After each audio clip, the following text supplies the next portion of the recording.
Good morning students.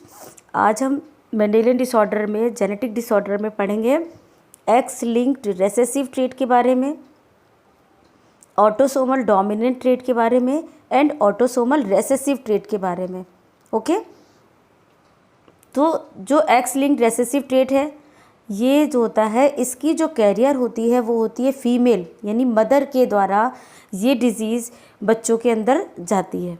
ठीक है, career तो मदर होती है बट मदर में ये शो नहीं होती है, मदर में ये एक्सप्रेस नहीं होती है क्योंकि ये इसके हेट्रोजाइगस यानी एक क्रोमोसोम्स के ऊपर होती है, दूसरे पे नहीं होती है। ठीक है, रेसेसिव कह सकते हो कि रेसेसिव डिसऑर्डर होता है। रेसेसिव लिखा है तो छिपा हुआ होगा।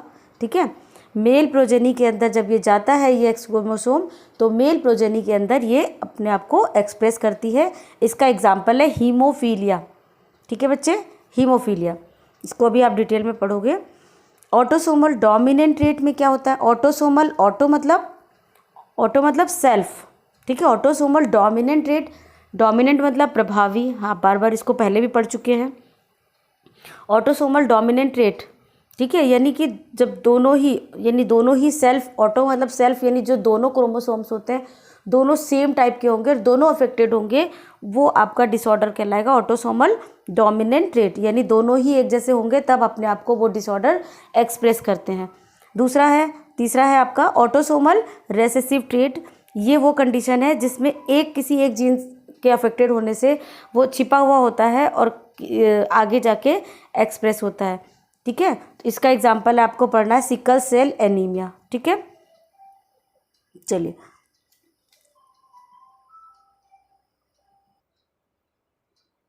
देखिए बच्चे, अब ये है हीमोफीलिया एक्स लिंक्ड डिसऑर्डर।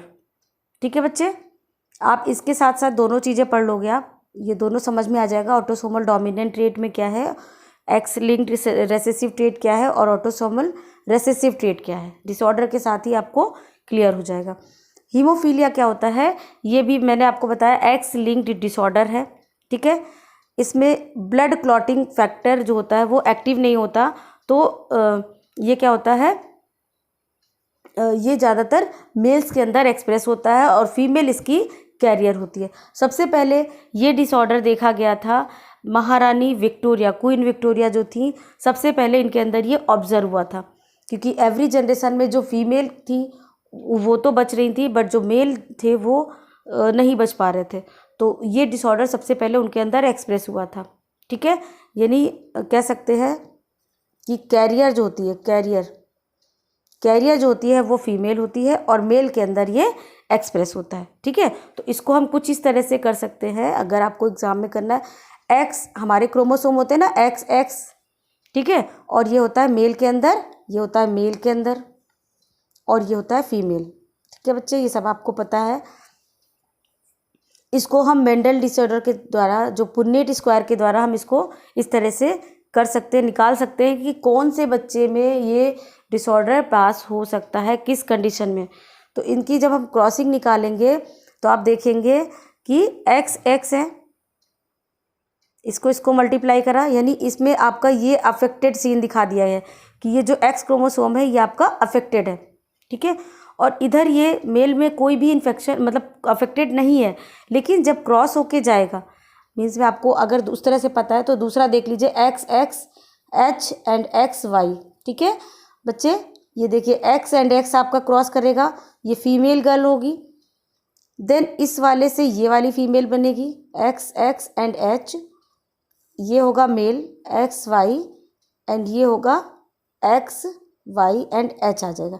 तो देखिए बच्चे, ये वाला ये फीमेल है, इसमें क्योंकि रेसेसिव ट्रेट पे है, एक जीन्स पे है, तो इसके अंदर एक्सप्रेस नहीं होगा।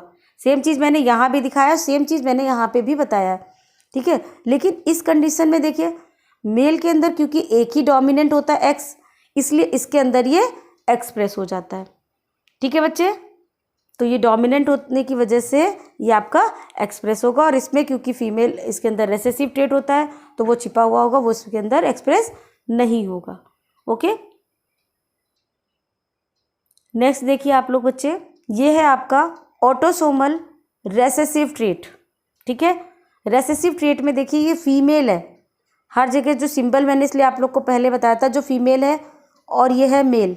ओके, मेल जी पेरेंट्स हैं, पेरेंट जनरेशन है। यहाँ पे देखिए सेम, क्योंकि रेसेसिव ट्रेट है।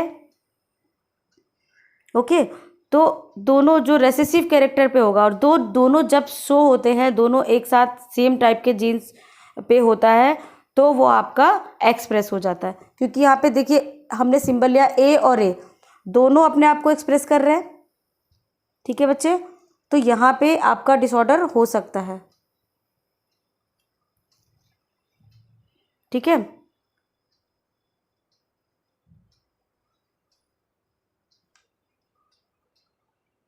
ओके बच्चे। तो अब देखिए यहाँ पे मेल है, इसके अंदर हो सकता है कि ये भी हो सकता है और ये भी हो सकता है, दोनों पॉसिबिलिटीज़ हो सकती हैं। ठीक है, नेक्स्ट इसकी जब मान लीजिए गर्ल चाइल्ड हुई, उसकी मैरिज कराई गई, जिसमें एक क्रोमोसोम ये वाला था, ये देखिए 2, भाई बच्चे में ये भी पॉसिबिलिटीज़ हो सकती कि पहले से डिसऑर्डर हो। ठीक है, रेसेसिव ट्रेट पहले से प्रेजेंट हो, बट इसकी मेटिंग जब होती है तो ये दोनों के, जब मान लीजिए आपके नेक्स्ट जनरेशन आती है, भाई ये हो गई आपकी F1 जनरेशन हो गई, देन आपकी F2 जनरेशन आएगी। यहाँ पे आपने देखा कि इनके 1 बॉय हुआ, एक गर्ल है, फिर एक बॉय है। इस तरह से हम इसको एक्सप्रेस कर सकते हैं। अब ये जो बॉय है, इसके अंदर ये क्रॉसिंग के बाद ये वाला और ये वाला क्रॉसिंग होकर अगर जाएगा, जिस तरीके से मेंडल डिसऑर्डर के द्वारा, मेंडेलियन मेथड जो है, मैथमेटिकल तरीके से हम क्रॉसिंग अगर करेंगे, तो ये वाला मान लीजिए आता है। जहाँ पे दोनों रेसेसिव ट्रेट आ जाते हैं एक साथ, वहाँ पे ये डिसऑर्डर अपने आप को एक्सप्रेस करेगा। और आपने टेस्ट क्रॉस में देखा भी था कि अगर दोनों रेसेसिव ट्रेट अपने आप को तभी एक्सप्रेस करते हैं जब दोनों ही प्रेजेंट हो, डोमिनेंट की प्रेजेंट में वो नहीं अपने आप को एक्सप्रेस करते हैं। ठीक है, तो इसकी जब मेटिंग होती है, शादी होती है, मान लीजिए तो फीमेल है बट उसके अंदर कोई भी डिजीज़ नहीं है, तो इसके अंदर देखिए सभी में पास हो रहा है, नेक्स्ट जनरेशन में ये पास तो हो रहा है लेकिन छिपा हुआ है, क्योंकि रेसेसिव ट्रेट है तो ये इसके अंदर एक्सप्रेस नहीं होगा। ठीक है, मेल के अंदर भी नहीं होगा और इसमें भी नहीं होगा। ये तभी आपने मेन अपने आप को ये चीज़ ध्यान रखिए कि रेसेसिव अपने आप को तभी एक्सप्रेस करते हैं जब दोनों जीन्स आपके रेसेसिव हो। ठीक है, सेम कंडीशन देखिए, दूसरी गर्ल चाइल्ड थी। ठीक है, ये अफेक्टेड थी, मान लीजिए इसकी शादी होती है, मेटिंग होती है, उसके अंदर भी एक जीन अफेक्टेड था, और मेल चाइल्ड होता है या फीमेल होता है, दोनों ही जब जाएंगे तो आपके अफेक्टेड दिखाई देंगे। ठीक है बच्चे, ओके। यहाँ पे एक कंडीशन, तीसरी कंडीशन दिखाई गई है कि इनका एक बॉय मतलब मेल चाइल्ड है, उसकी मेटिंग होती है, किसी मैरिज होती है किसी फीमेल से, उसके अंदर वो अफेक्टेड है, बट इसके क्योंकि रेसेसिव ट्रेट है इसके अंदर दोनों, इसलिए वो अपने आप को अफेक्टेड उसके अंदर शो हो रहा है। बट यहाँ पे दोनों डोमिनेंट है। ठीक है, तो इसकी प्रेजेंट में ये सारे इसके कैरेक्टर छिप जाएंगे और ये दिखाई नहीं देंगे। ओके, अब देखिए बच्चे, ये है आपका ऑटोसोमल डोमिनेंट ट्रेट। ठीक है, इसमें फीमेल आपकी अफेक्टेड है, मेल नहीं है।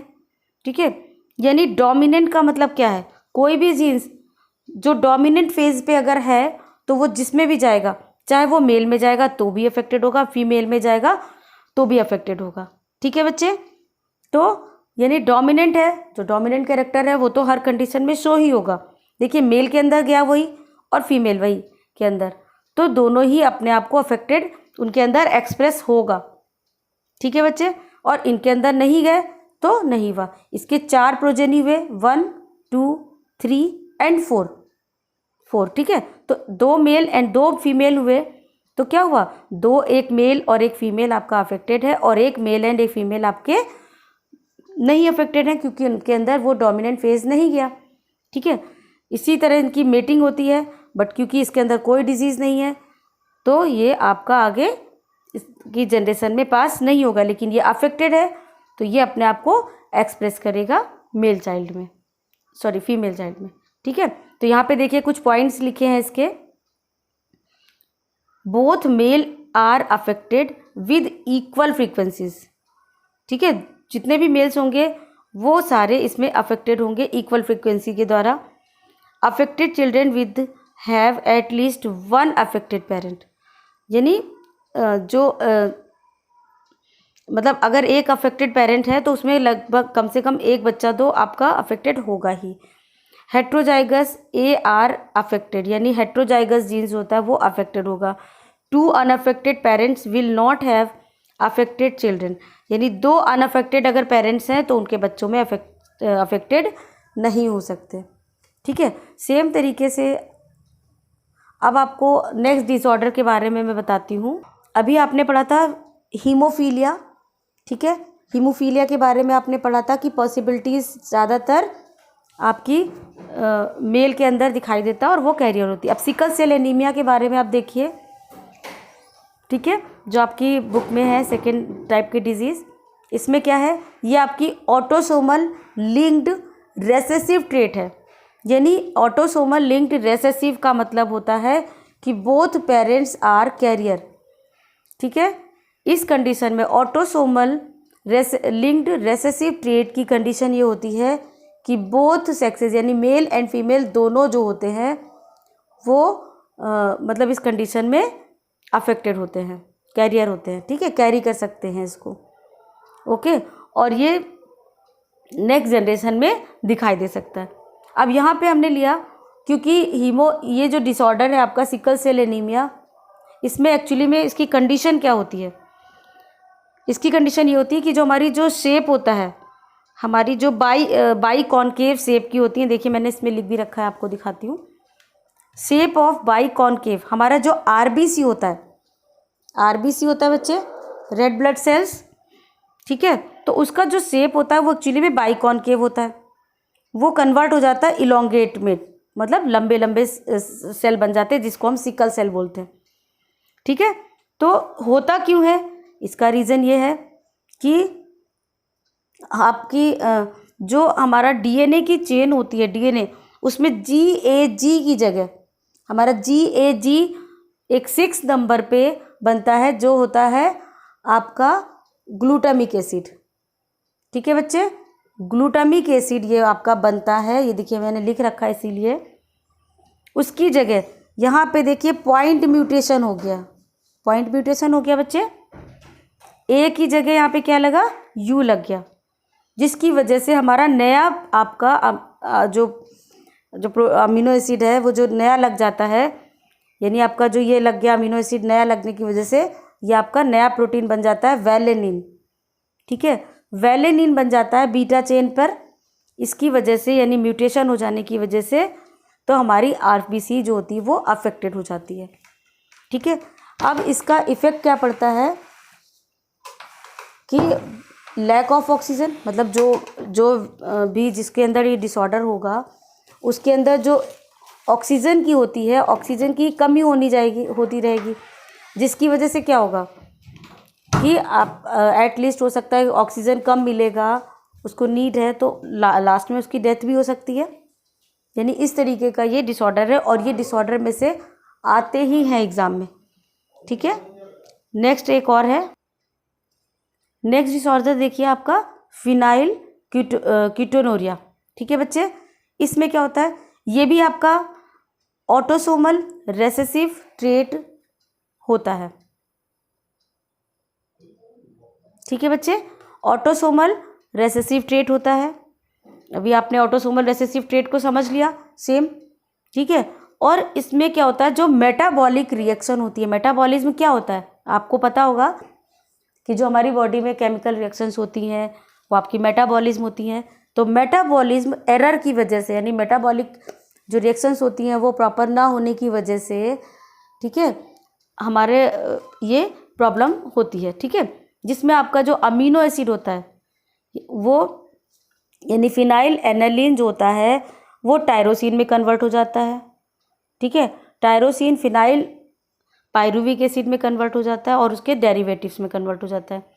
ठीक है, इसकी वजह से यानी हमारी जो किडनी होती है, आपको पता है सबको कि किडनी का क्या काम होता है, किडनी का काम होता है फिल्ट्रेशन का, ब्लड को प्यूरिफाई करने का। तो क्या होगा, जो एब्जॉर्प्शन होता है आपको पता भी ये भी आप पढ़ चुके हो कि प्यूरिफाई करने के लिए जो हमारी किडनी होती है वो उसको उसमें से कुछ चीज़ें, कुछ एलिमेंट्स को एब्जॉर्ब भी करती है। तो वो एब्जॉर्ब करने की जो कैपेबिलिटी होती है वो क्या होती है, पुअर एब्जॉर्प्शन होने लगता है। ठीक है, इसका इफ़ेक्ट ये होता है कि आपका ब्रेन या रिटार्डेशन की तरफ हो सकता है। ठीक है, ब्रेन आपका मेंटल रिटार्डेशन हो सकता है, ब्रेन अफेक्टेड हो जाता है इसमें। ओके, तो ये प्रॉब्लम इसमें आती है। ये 3 तरह की डिजीज़ है, अभी आप पढ़िए। फिर आपका इसी में कलर ब्लाइंडनेस आपका है, थैलेसीमिया है। थैलेसीमिया में बिल्कुल आपका सेम इसी तरह जाएगा। सिकल सेल एनीमिया में भी ब्लड की ऑक्सीजन को कैरी करने वाले इसकी कमी हो जाती है, और मतलब सिकल से उसका शेप चेंज हो जाता है, तो एनीमिया की प्रॉब्लम आती है। सेम आपका जो थैलेसीमिया पढ़ोगे उसमें भी आपकी एनीमिया की ही प्रॉब्लम आती है। ठीक है, तो सेम आपका डिसऑर्डर होगा। इसी तरह कलर ब्लाइंडनेस है, जिसमें हम कलर को आइडेंटिफाई नहीं कर पाते। ठीक है, इसको मैं नेक्स्ट उसमें बताती हूँ। ओके।